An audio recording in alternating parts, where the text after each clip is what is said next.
idiotie. Moi, président de la République, qu'il démissionne. C'est de la poudre de perlimpinpin. Nous avons les moyens et la volonté de nous retrouver autour de valeurs et d'objectifs communs. Hémicycle. Bonjour Laetitia. Bonjour Steve. Merci de nous rejoindre comme tous les mardis. Je les sacre pas, vous êtes journaliste politique à Public Sénat. Les trois candidats républicains rêvaient de plusieurs débats télévisés avant le congrès de décembre, mais finalement, il n'y en aura qu'un, et c'était sur LCI hier soir. Un débat, Laetitia, dont vous n'avez pas raté une minute. Qui en est le grand gagnant?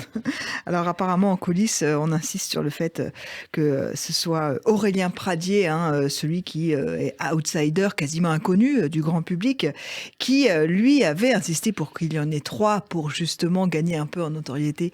Et finalement, oui, vous avez raison, il n'y en aura qu'un, il n'y en a eu qu'un hier sur LCI. Et oui, j'ai eu le courage de regarder les 1h42 minutes et 12 secondes. Je vous en félicite au nom de toute la radio. De cet unique débat. Voilà, on ne s'en est peut-être pas rendu compte, mais il y a quand même eu 3 mois de campagne pour ces trois candidats à la présidence LR. Et nous sommes à 15 jours du premier tour. Bon, on va pas se mentir, ça n'a pas passionné les foules. Même David Lisnard, le président des maires de France, qui est du parti Les Républicains, l'a avoué à demi-mot sur France Inter ce matin. Je les regarde en décalé parce que j'étais au ministère de l'écologie et ce que j'ai vu, ça avait l'air courtois et je trouve ça bien. C'est très compliqué. Vous savez, il n'y a rien de pire que les débats au sein d'un même parti politique parce que vous êtes combatifs, mais vous ne voulez pas montrer qu'il y a une division. Voilà, je suis pas commentateur de débat. Vous savez pour qui vous allez voter ou pas encore? Oui, je sais pour qui je vais voter. Vous ne voulez pas le dire? Non, j'ai dit pourquoi. Je l'ai à plusieurs reprises pourquoi je ne le dirai pas. Il ne se mouille pas trop, David Lisnard. En fait, c'est finalement Éric Ciotti qui a le mieux réussi à poser l'enjeu de ce débat et de l'élection. On va l'écouter, c'était donc sur LCI hier soir. C'est en 2027 si on verra si on est mort ou pas. Aujourd'hui, on bouge encore. Voilà. Et on a des forces, des convictions, des territoires, des militants. Et on ne doit jamais autant remercier nos militants qui sont toujours là. Et je leur dis tous les soirs, merci d'être encore là malgré tout.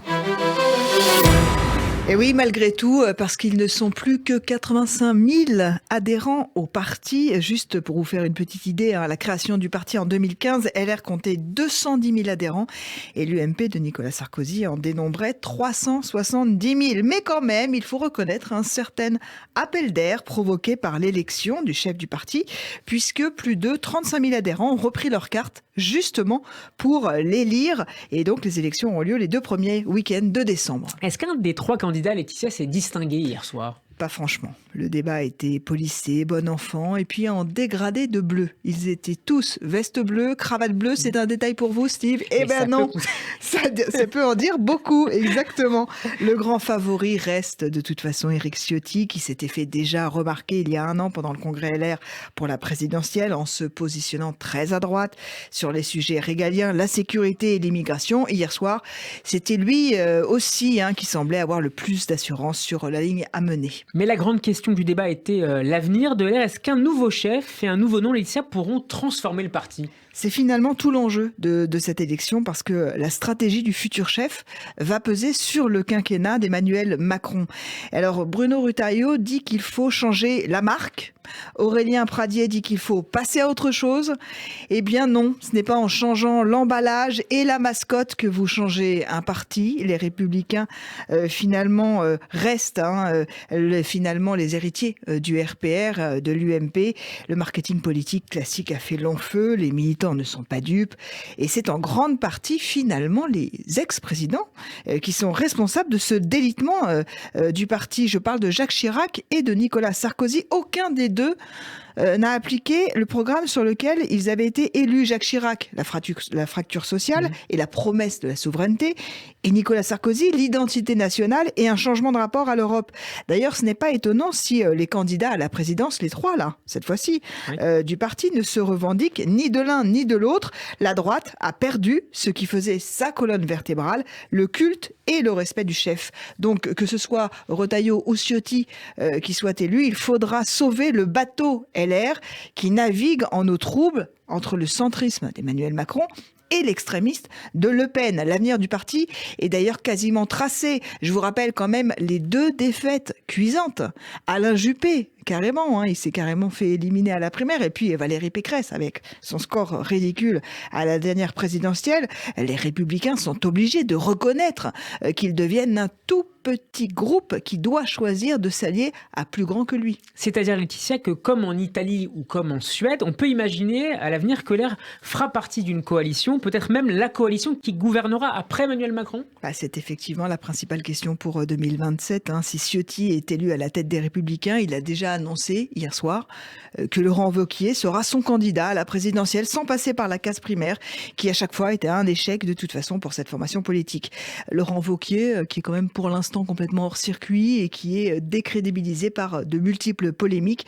Ce qui était intéressant hier soir, c'est que les 3 candidats étaient alignés sur la même position, le ni Macron, ni Le Pen. On va les écouter les uns après les autres. D'abord, Bruno Retailleau. Pas question d'être la béquille d'Emmanuel Macron, pas question non plus d'être le marchepied de Marine Le Pen.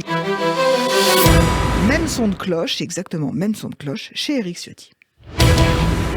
Il faut une méthode claire, un chef, un leader. Je crois l'avoir proposé dans la clarté.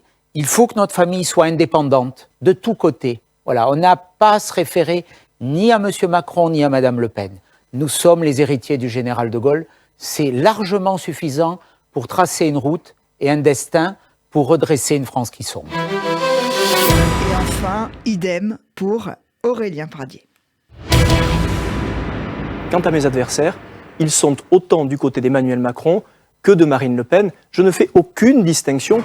Il n'y a pas de différence entre les deux. Les deux sont pour moi mes adversaires politiques. Pas seulement pour des réflexes partisans, mais parce qu'aucune de leurs visions ne sont les visions que j'ai pour mon pays.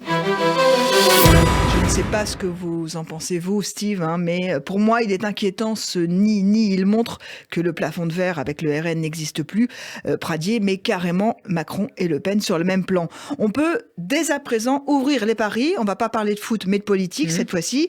Je parie sur le fait que LR ne sera pas favori en 2027 et que LR s'alliera au candidat, ou plutôt à la candidate du Rassemblement national.